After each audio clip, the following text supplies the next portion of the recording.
That's insane. Like, screenshot. I'm wondering if there's... Or $20, either way. Yeah. If you don't have a penis, you have to grow a penis. They met up.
Oh yeah, this stream is pretty exciting. You get to watch me repair something because I forgot to hold down the button.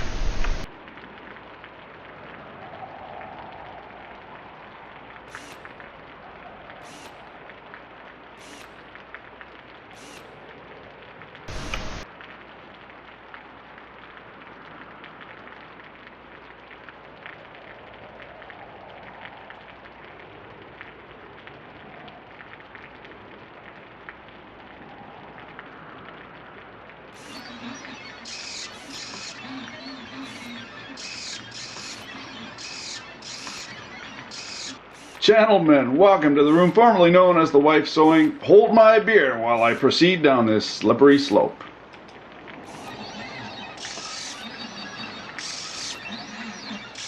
Now,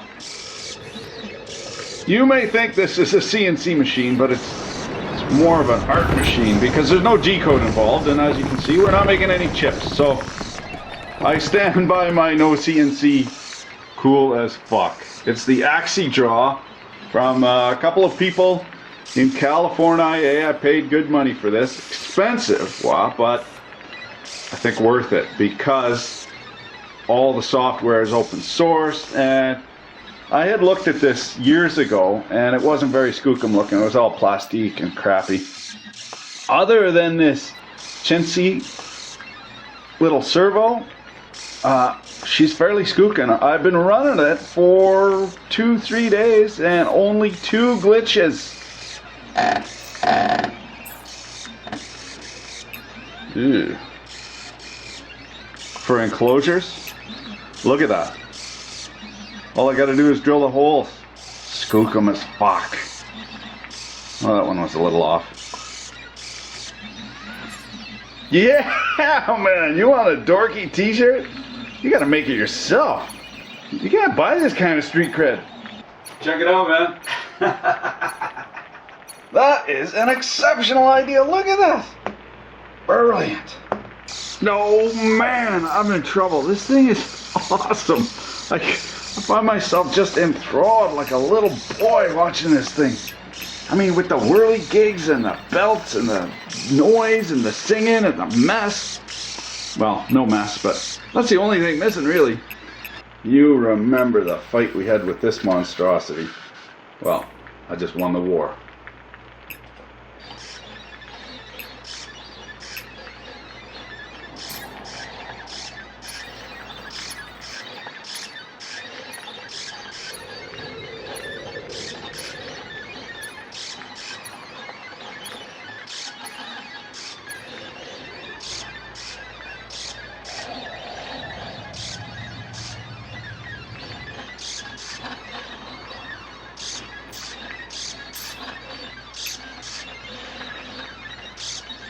Willkommen in der Bumblefabrik Werkstatt.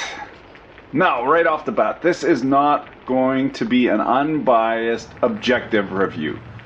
For the obvious reason the first, white man, born in North America, of a certain age, there are some inherent biases there. And anybody who says that they are doing completely unbiased work they're the biggest fucking hypocrites on the planet, and I should know. I know hypocrites. Reason the second, and rather more obscure, is I fucking love this thing. It's freaking awesome, and somebody's making it.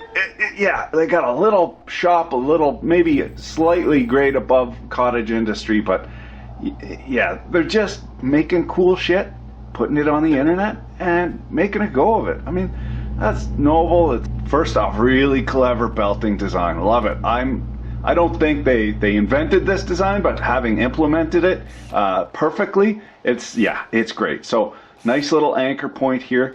This is an expensive part. CNC 6160 aluminum extrusion and machined, and we can see the belting arrangement goes around. It's a single belt, one loop, goes around this axis on an idler, and there's a bunch of idlers here in the cross part, and then it just goes over to the steppers. Now look what happens if I run one stepper. It moves diagonally, it moves both axes. So same, only different for the other side. Now if you want to get it to one axis only, you need to move both steppers at the same time. Now let's see if we move that. Yeah, see? So freaking cool. I can watch this all day. And the stepper motors themselves are just the bog standard NEMA 17. Little, that'll be a 5mm shaft on there. Nice big, the shaft collar or the idler, no, the drive pulley and the shaft collar, I believe, are one. No, that's just a shaft collar over top of that pulley. Large size pulley. Focus, you fuck. Works every time. Nice big set screw and nice big flat on that. So there's only one set screw there, so they're not too worried about that backing off. But if over time these will back off, the way to mitigate that if you're in an industrial situation is not to Loctite it unless you really have to, because that, you know, that fucks the guy after you, and chances are it's going to be you. What you do is you put in one grub screw and you put in a jam grub screw in behind it. So it's like a jam nut. You have two set screws in there, and the one is cinched down on the shaft. The second one just cinches down to make sure it doesn't back off. So just a couple of little baby steppers and not much torque. You can easily stall this out by putting your finger in the way. Oh, some really nice design features here, not backyardigans at all. We can see that there has been a progressive development. This is a fairly expensive part for what it's doing. It's essentially just a guard and a little name plate, anodized aluminum, bent. So a number of processes. This would go out for, well, you'd have to buy the material, you'd send the material to the bending spot would bend it, punch it, and then you'd have to send it to the anodizer. Now, I believe the anodizer is doing this. This isn't screen printed, silk screen printed. It appears to be anodized right in there. So they would need a mask on there and then do it maybe in 2 processes, dip in one color. Well, yeah. But not a cheap part at all. All these aluminum cross sections, I'm not sure if they're completely custom or off the shelf, but interesting cross section here.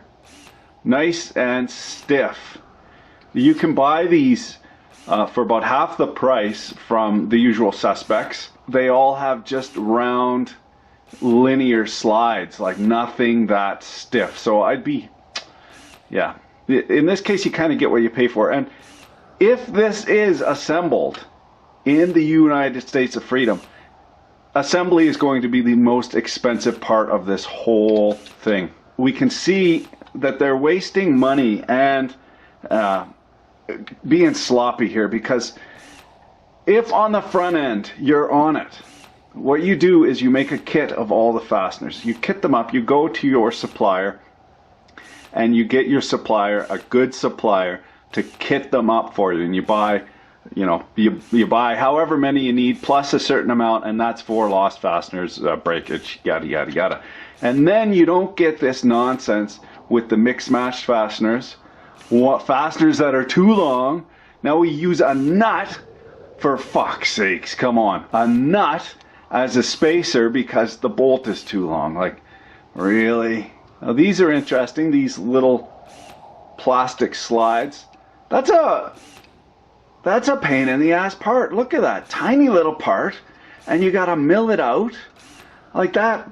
That is a pain in the ass part. That's pricey. There's no real super chintziness going on other than with the assembly, and it's not the guys in the shop assembling. It's not their problem. It's the purchasing. They haven't put the foreskin into actually getting their kitting proper so that it doesn't look like it's made in somebody's garage. A closer look at the fasteners. Here we go. We got stainless 304. Total overkill for this, but nice touch. We got black nitrided or phosphor, and then we got electroplated. Now these are all Allen key, metric Allen key, and then posi drive, you know, just all over the place. It takes way more time to change fasteners. So the guy's all set up, he puts this fastener in, and then for this side, the poor bastard's got to grab a nut, he's got to put it on the backing, he's got to friddle fart around to get that in. I mean, it doesn't make a sense.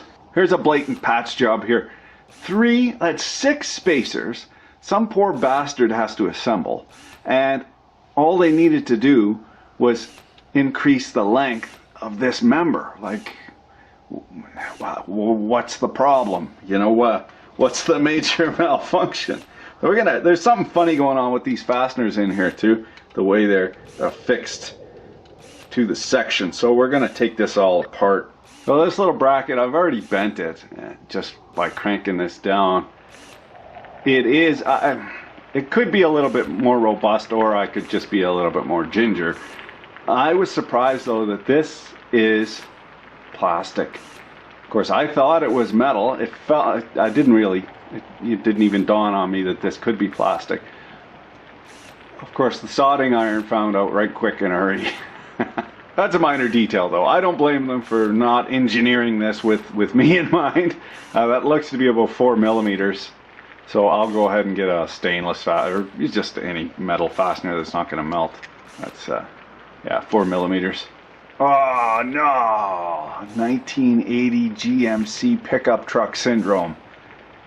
Trying to be cool, but with the science kids, metric, and then, oh, we can't get that in metric. A thumb screw? No. 832 machine. Pick one. Pick one. That's a nice feature here. They've slid on little bumpers onto the rails, and this, of course, is just what lifts that pen up, and the mechanism is supposed to be 40 grams max on the pen. This is just a tiny craptacular plastic gear servo motor. Cheap, cheap, cheap, super cheap, but does the trick. Speaking of smart and cheap, these things, Fergin brilliant. I had never seen these before, just for running little light stuff. Brilliant. And then they got those little split fasteners there, the friction fit, and then they tab in there. Brilliant. And I don't know if that's an off-the-shelf component or if they had that custom cut and made, but look at that. That's yeah, very smart, so that it bends and tweaks, you know, in 3 dimensions instead of just in one plane. Very smart, very smart. Now, that's an interesting extruded profile, and they just thread that, put it in. But 3 spacers, I mean, okay, so they're in the States, they're in California, maybe their labor rate, they're paying the guy $10 an hour to put this together, but that's costing them with the overhead and all that. Their shop rate's got to be at least $30 an hour, costing them oodles of money. There's lots of room for improvement on this thing. Here's the bottom side of the cross section. After using this for nearly, well, straight 2 evenings and winning the Stay Up Late Olympics, being a bag of shit at work the next day, I can tell you that I wish they had extended these out so that when this dingle-dangle arm is hanging out in the breeze, the thing wants to tweak over a little bit. And it doesn't matter, okay, here's the thing. It doesn't matter on paper with a pen, but it does matter, it changes the hangulation when you got a Sharpie on a t-shirt, or when you got a soldering iron in styrene. It makes a huge difference because you are worried about your third axis, your Z-axis then. So that's an upgrade I'll be looking at, is to just extend these out. And they're not going to interfere with anything because this is the end of travel anyway. It dawns on me now why this is different, because this is on an eccentric in order to take up slop here.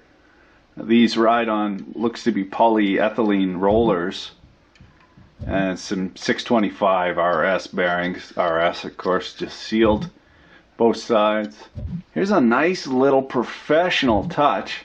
They've used flush cutting side cutters to nip off all the zip ties so you're not turning yourself into hamburger meat if you rub across there. Unfortunately, now this is up to the assembly gnomes. They didn't do it everywhere, even though they had the proper tool for the job.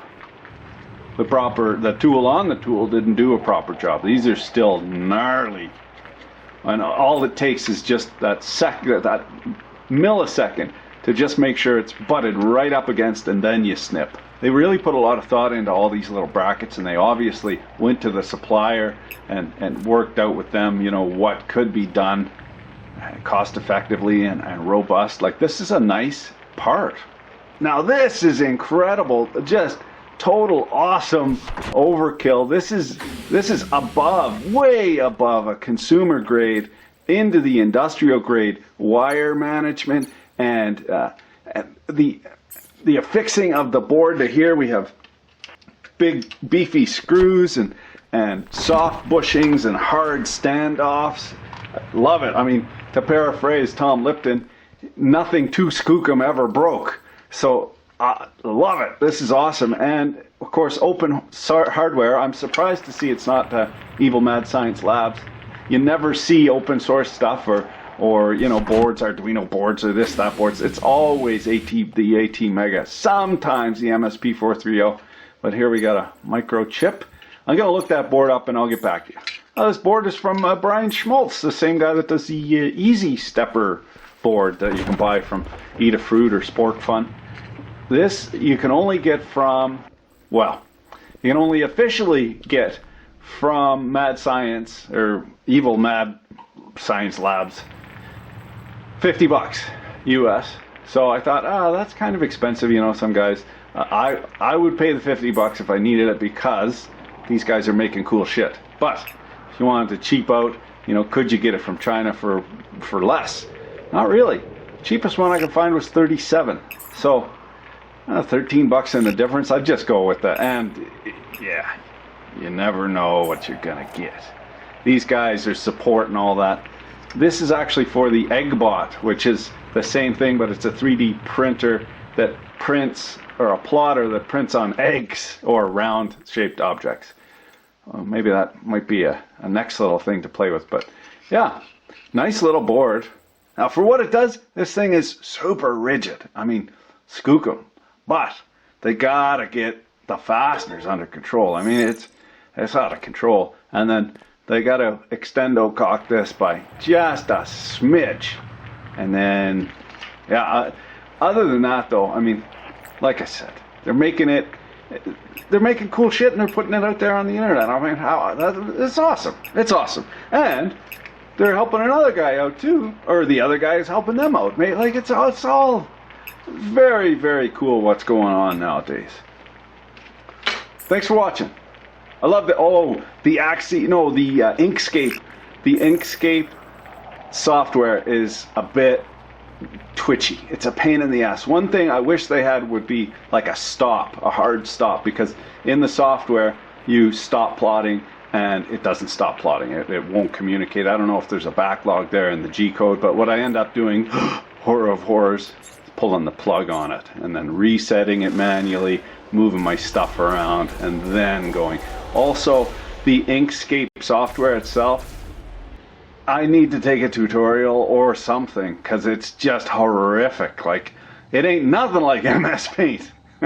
But like you go to do some text and the font will change on you all the time, or you change the font and it goes back to the it's just, yeah, nightmare. It's kind of no fun. Thanks for watching. Hey, keep your dick in a vice. Oh hey, how's it going? Didn't notice you there. Does that work with me behind the camera? It doesn't, because I'm holding the camera. How would that work? I'm sorry. Anyways, we're back here today, guys, with the two Priuses. Good on gas, number 1, and number 2, the best on gas. This one, he knows. Ow, that kind of hurt. I just rolled my ankle. Okay, anyways, we're back here with the Red Key and the Hellcat. We're not going to be starting that one today. The Hellcat has been sitting for about a month, maybe a little less than a month now. But I like to start it, even though it's heated in here, I like to start it and keep everything moving, you know, all the liquids. And keep it, you know, the gas from not sitting in the lines for too long and stuff. It's just a good thing to do every couple weeks or every month to start it if you're storing your car. Just a little heads up for you guys there. But yeah, there's also some more news on the Demon, the SRT Demon that's going to be coming out, which is going to be the Hellcat's faster brother, which is kind of crazy. But I'm going to talk about that when we get in the car. But first, you guys want the cold start, don't you? This is a super cold start. Okay, is this gonna go on here or not? Am I gonna have a problem? I thought I was gonna have to. Okay, well that's not. I'm having a rough time here, guys. Holy shit. What, are you okay, camera? I can edit this out, I swear I can edit this out. Ow, my finger. Can you go on the tripod? I don't like this tripod. The guy at the camera place was like, this is the best tripod ever. And I'm like, this is not very good, I don't like it. Okay, here we go. Perfect. All right, I did it. All right, this is only going to be really loud. So if you're wearing earphones, you might want to not, I don't know.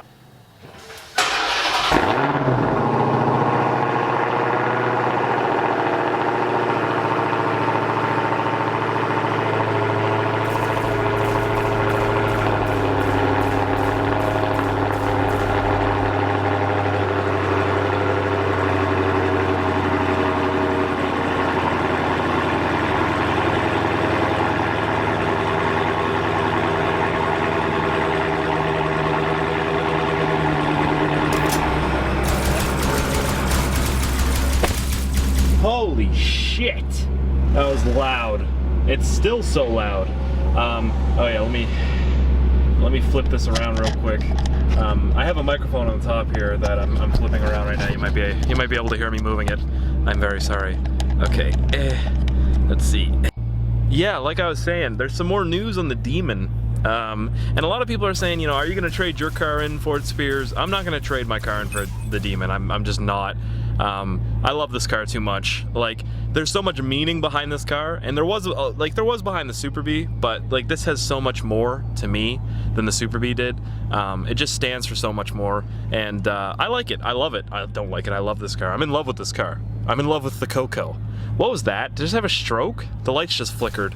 Okay, cool. The house is scared of my car, I think. Anyways, yeah, so there was a new trailer release for the Demon. I might put that in the video right now. I don't know if you guys watch it or not, but yeah, it might be in there. It might not be. I don't know. I don't want Dodge to copyright me or something. But basically, it's weight reducted. So they're gonna send out like hints and stuff. They're gonna be like, hey, like, you know, the car's weight reducted. You know, it's got bigger tires and stuff like that. So in these trailers, they're just sending out hints and all that, which is pretty cool. So we know it's gonna be weight reducted at least. That's good, right? Weight reduction. Weight reduction is good. I actually want to change this really quick. I can't remember how to use this. What am I looking for here? Apps? Yeah, apps. And then, what? Where? Oh, settings. Why is settings in there? That doesn't make any sense. It's like hidden. Display, and then we're gonna go to theme. But yeah, it's gonna weigh, people are saying it's gonna weigh at least 400 pounds less, I think. So they changed the frame, they changed the tires, they changed like panels, the hood, bunch of other stuff, which is crazy. But what colors do we want? Which colors, like, okay, pick one of these guys. Do you like 1, 2, 3, 4, 5, or 6? Which one do you like the most? I kind of like 2, 3. So yeah, 4. I'm just gonna pick one of them right now, but post comment and I'll use whichever one you guys want me to use. I'll just switch between them. Every time we make a Hellcat video, it'll be a different one, and you guys picked it. That's pretty cool. I wish there was more options, but there's not. So I wanted to change that really quick because I feel like that's more fitting. You know what I mean? Just a little Hell Kitty there. Tickle, tickle. But yeah, I'm doing this, like I said, just to charge the battery up. As you can see, it's charging. I'm gonna do this for about 15 minutes or 20 minutes, something like that. And, you know, I'm almost out of gas, which is kind of scary. Look at that. 76 kilometers. That's not good. That's bad. That's very bad. Let me see my performance. Oh, look at that. Look, what's that? What's that right there? That's my top speed so far. I haven't had it for very long. That's my top speed so far. That's 7,000 kilometers, which is not much miles. It's really not. But there's not much road around here, so I'm gonna have to try and find somewhere. But that's pretty fast so far. I'm not scared of the car because I'm trying to add more horsepower to it, but I respect the car. It's almost killed me a few times. Let me tell you a story. You see these paddles right here? I smacked one of those when I put my hand, like I was driving without any hands on the wheel, like an idiot, and then I was like, oh shit, and I smacked this when I put my hand back on it. It was stuck in second gear, and you see that foot down there? You can't see it. I floored it. And I did a 360 basically. This car is scary, very scary. But I want more horsepower. You can never have enough. Once you get enough, you can't have it. You know, you want more. That didn't make any sense. What? Where's my SRT pages at? Drive modes, and that's not that. Is it under drive modes? Oh wait, there it is. There's a button down here. Okay, is that what I was driving around in? Street? That's weird for me. I don't think I was in street. When I first got it, the default mode was eco mode, everything was eco. I was like, what? Really? I might have to put it in eco mode to make sure I don't run out of gas. But these are the SRT pages in here. I like showing this stuff off. It's so cool, man. This shows like your lap times, your 0 to 60s and all that stuff. It's like a video game. By the way, if there's cops watching, I did that in a video game. This isn't real life. This is a video game. 200? No, that was not me. Was not. Let's see what we're doing for, okay, we're in park right now. That's cool. Making 10 pounds of torque just to run the engine. Not very bad, not very bad. Last? What's my last? Timers? Oh, well, fuck you then. Damn it. I wish that was blue, it's red. Oh yeah, here we go. Coolant temperature, battery voltage. These are so cool, man. Like I said, it's like a video game. But yeah, so like I said, the Demon's gonna be weight reducted, and it's gonna have a lot more horsepower. So I'm gonna have about 850 horsepower. And I just want to do that cold start for you guys because I know you love seeing cold starts and you like seeing anything to do with the Hellcat. So maybe I should turn this light on. Yeah, I probably should have had that on from the beginning, huh? Oops. There's my foot. But yeah, I'm not gonna rev it because, you know, you guys get angry when I rev the car. It's at not even close to operating temperature right now, and if I rev it, you guys are gonna get mad at me, so I'm not gonna do it. But yeah, like I said, I hope you guys enjoyed. I don't really use the sunroof as much as I thought I would. I don't use that very often. I wish I did, but this summer, I tell you guys what, I'm gonna be driving this car every single day. I don't care if it's raining. I'm just kidding. If it's raining, I'm not gonna drive it, but you know what I mean. Pretty much every single day, I'm gonna be driving this car. going to every car, like I'm gonna be going to car shows, I'm gonna be recording the car shows, I'm gonna be racing people, I'm gonna be recording that, I'm gonna be, I mean, like legally racing people. But yeah, like I said, hope you guys enjoyed, and I'll talk to you later. All right? All right. Okay, I gotta go.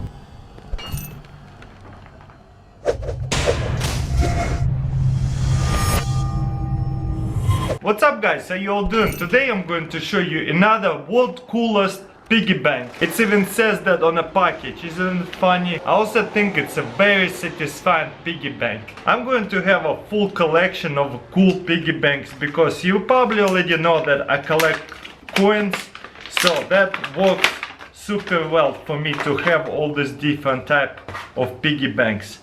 Let's see what this one is about. This piggy bank called Spin Bank.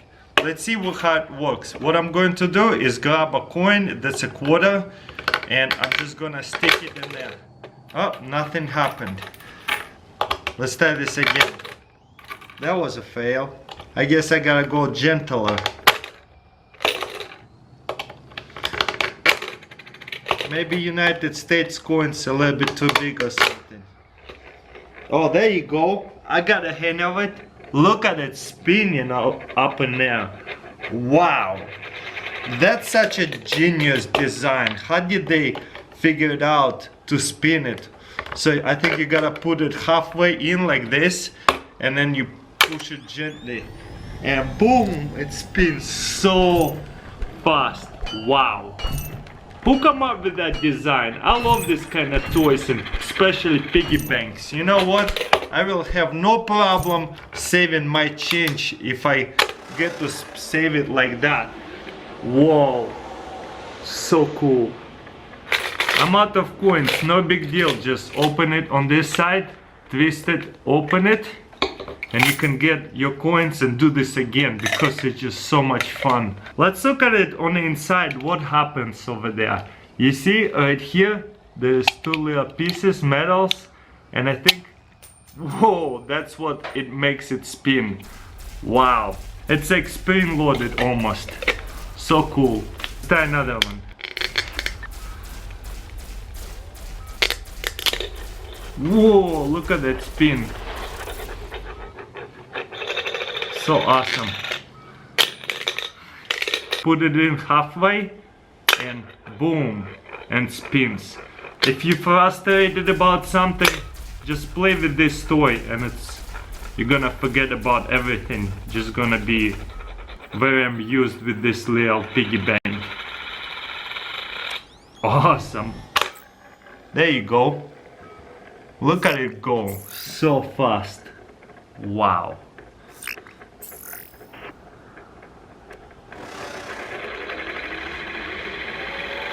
Ooh, I love that noise when the coin's starting to fall while it's spinning.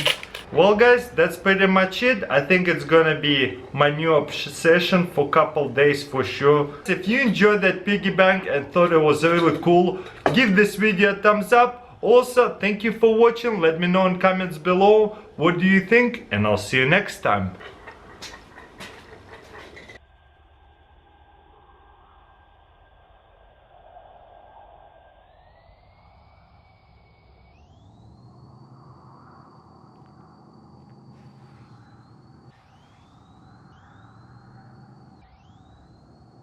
.5 minutes, and I want to be extremely clear at the outset. I don't doubt for a second the helpfulness of the information. I don't doubt for a second the importance of the information. What I'm trying to determine is whether or not it's important enough to send someone to jail who doesn't answer it. So let me ask you this, Mr. Biggs. Do you think it's important to register to vote? Do I think it's important to, well, voting is voluntary. So That's not my question. My question is it helpful and important to vote? Sure. In fact, one could argue that that is the ultimate national survey, right? Correct. If you want to take a mood on how people feel and what they're thinking, go check the election results. Now, what's the penalty for not registering? In our country, nothing. What's the penalty for not voting? Nothing. So you can understand how vexing it would be to some of us when the census was designed and calculated so you can apportion the different congressional seats. I mean, that's why we have a census. I don't think anyone's going to argue that the founders put that in the Constitution so we can have more demographic information for realtors. It's to apportion the congressional seats. So that's the reason we have a census, but yet we don't punish people for not registering to vote. We don't punish people for not voting, and no one's advocating that we do, but we do punish people who don't respond to portions of this form that have nothing to do with that right. So I want to walk through not the helpfulness of it. I don't doubt that. I'm not even doubting the importance of it. I want to ask about the constitutional grounding of being able to ask this. So, Director, I want to start with you and ask what level of scrutiny you think we should apply. I've heard the word compelling interest. I've heard important interest. Those are two different levels of constitutional scrutiny. So, would you say that the government has a compelling interest in this information, or just an interest in this information?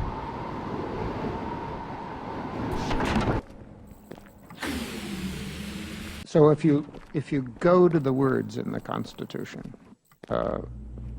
Article 1, Section 2, it clearly gives Congress the responsibility to direct how the census is done. Agreed. And so then in order to understand what the intent was, what I think past Congresses have done is to look at the first Census Act, and there it's absolutely clear, I think, by most historians read of that the intent was a full enumeration of the population in order that the reapportionment was equitably and fairly done, and the mandatory nature is specified from the get-go.